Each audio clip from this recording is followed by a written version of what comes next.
नमस्कार, हमारे सभी दर्शकों का बहुत बहुत स्वागत है।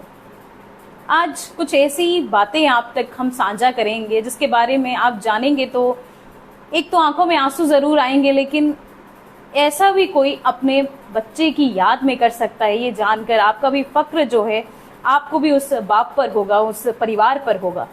आज हम आ चुके हैं राजनपुरी चैरिटेबल डिस्पेंसरी में। मैम इस समय हमारे साथ हैं, बातचीत मैम से करेंगे, जानेंगे कि इस डिस्पेंसरी के पीछे का एक स्टोरी क्या है और कितने सालों से ये डिस्पेंसरी चल रही है।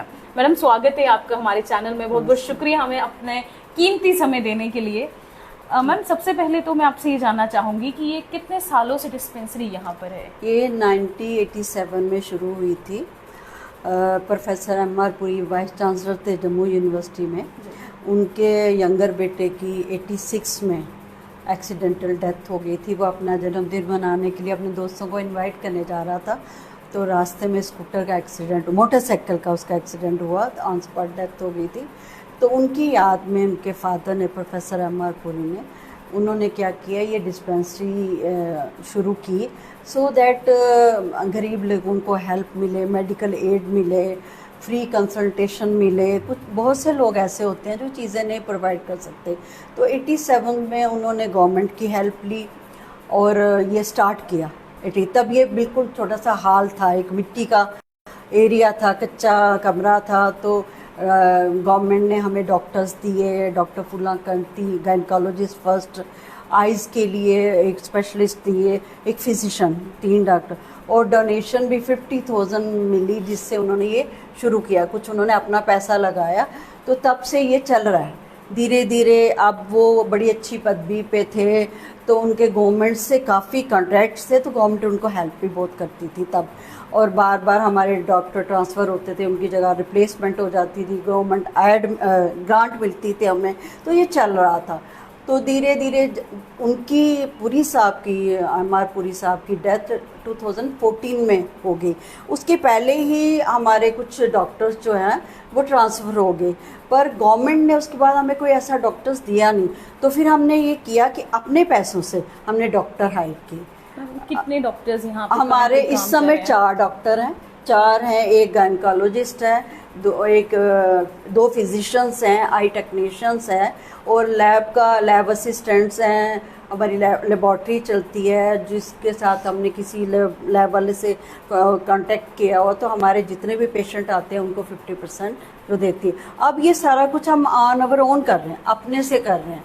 तो 14 को पुरी साहब की डेथ हो गई। उसके बाद, उसके पहले ही मैं यहाँ पे आती थी, उनको सपोर्ट करती थी, उनको हेल्प करती थी, साथ साथ चलते थे हम दोनों। तो उसके बाद मैं अकेले ही ये कर रही हूँ। तो तब से ये चल रही है, आज 2024 चल रहा है, तो 87 से ये चल रही है। मैम जब गवर्नमेंट ने अपना हाथ यहाँ से हटा दिया, जब अपनी सपोर्ट हटा दी, कितनी मुश्किलें जो हैं अभी तक झेलनी पड़ रही हैं? बहुत मुश्किलें झेलनी पड़ रही है। सबसे बड़ी बात है फाइनेंस। हमने 4 डॉक्टर अगर रखे हैं तो हमें उनको पे देनी है। अगर हमारा सुपरवाइजर है, उसकी रोजी रोटी इधर से चलती है, एक और डिस्पेंसरी डालता है, उसकी पे तो नहीं रोक सकते। तो मैं क्या करती हूँ, हमें चैरिटी भी बहुत कम मिलती है, बहुत कम, 10,000 के ज़्यादा नहीं मिलती, इस तरह ही आता है। उसके बाद फिर मैं अब रिटायर हो गई हूँ, तो मैं अपनी पेंशन से ही कर रही हूँ, पर मैं इसको बंद नहीं करना चाहती। बिकॉज पूरी सामने इनको खोला था और उनके इमोशंस थे अपने बच्चे के लिए। एक बार उनके ज़िंदा होते ही मैंने कहा था कि इसका क्या करना है, इसको चलाना है कि बंद करना है।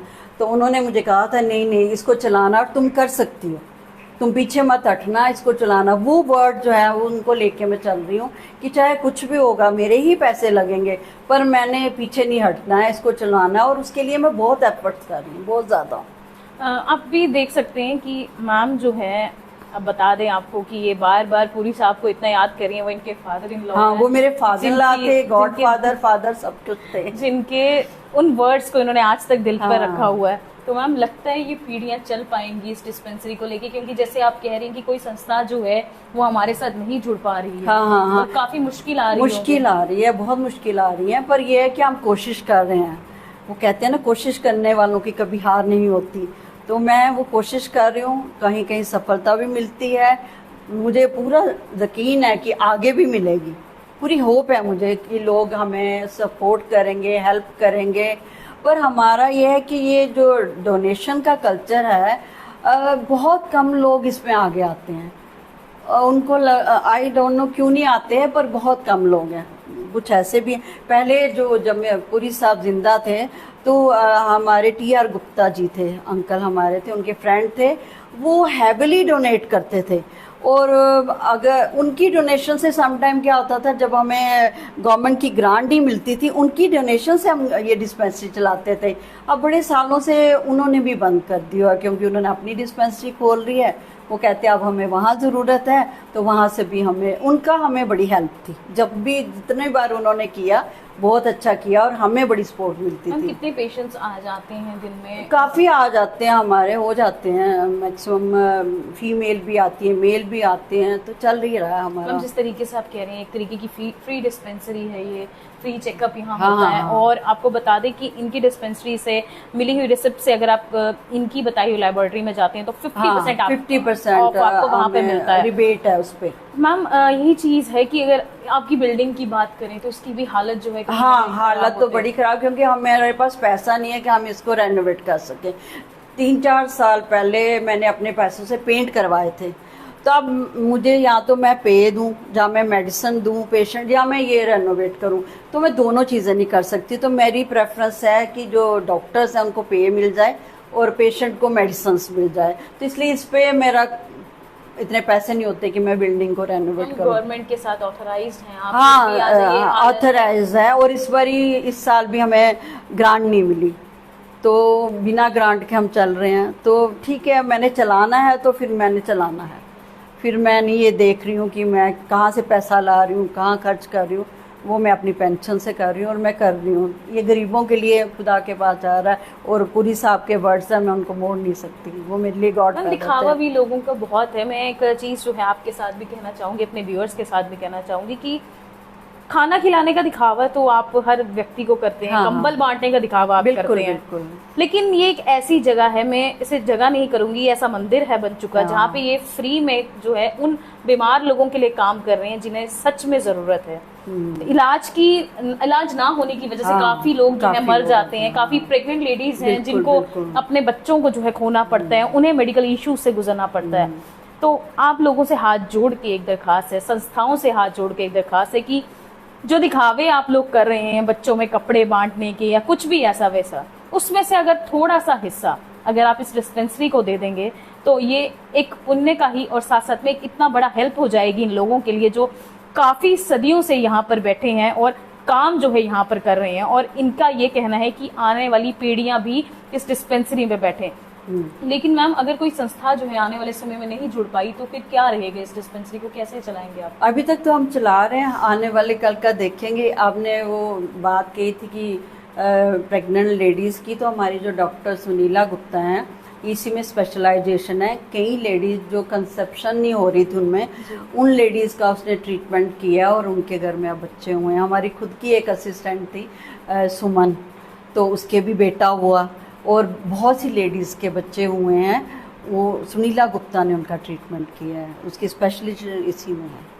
मैम ये कैसे, उन्होंने भी फ्री ट्रीटमेंट किया है? वो यहाँ पे हमारे एम्प्लॉय हैं। हाँ। तो यहाँ तो फ्री ट्रीटमेंट होता है ना। तो आप सुन सकते हैं कि ऐसी लेडीज के यहाँ पे ट्रीटमेंट हो रहे हैं जो सच में जो है प्रॉब्लम से जूझ रही हैं। और काफी मैम, और कितने पेशेंट्स यहाँ से जो है ठीक होकर गए हैं, जिन्होंने दुआएं भी आपको दी होंगी। ईश्वर ही है। मैम पहले तो आप अपना नंबर और अपना एड्रेस जो है हमारे व्यूअर्स को बता दीजिए ताकि आप तक पहुँचने में आसानी हो जाए। मेरा मोबाइल नंबर है 9419142134।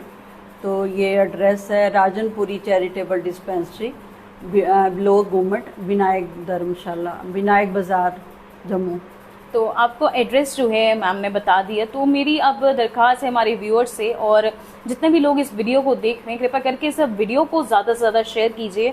बाकी की डिटेल्स जो हैं हम आपको डिस्क्रिप्शन में मेंशन कर देंगे। लेकिन उन संस्थाओं से और NGO से जो है मेरी दरख्वास्त रहेगी कि कृपया करके थोड़ा बहुत ही सही जो डोनेशन जो है आप बेफजूल में खर्च कर देते हैं, किसी प्रोग्राम में जाने के लिए यूज़ कर देते हैं, उसे थोड़ा बहुत जो है यहाँ पर अगर आप 100% अपनी किसी भी चीज को यूज करते हैं, उसमें से 2% अगर हमारे जम्मू का हर एक NGO, हर एक चैरिटेबल ट्रस्ट और वो लोग जो कि फालतू में पैसे खर्च कर जो है अपना दिखावा आगे की तरफ कर रहे हैं, थोड़ा सा जो है पैसे जो है इनकी तरफ जो है भेजना प्लीज शुरू कर दीजिए, क्योंकि एक ऐसी बिल्डिंग है जो छोटी सी बिल्डिंग में आपको ज्यादा से ज्यादा डॉक्टर्स जो हैं वो बैठे हुए मिलेंगे। मैम ने आप अभी सुनी लिया होगा आपने कि पैसों की कमी की वजह से यहाँ पर काफी ऐसी जो मुश्किलें हैं जो इनको देखनी पड़ती हैं। अगर बिल्डिंग की हम बात करें तो बिल्डिंग की हालत भी जो है काफी खस्ता होती हुई नजर आ रही है। तो वीडियो को ज्यादा से ज्यादा शेयर कीजिए ताकि ये इन्फॉर्मेशन जो है हर व्यक्ति तक पहुंचे और थोड़ी बहुत मदद जो है वो इन्हें मिले। और ऐसी ही तमाम खबरों के लिए आप बने रहे हिमालय मेल के साथ। नमस्कार।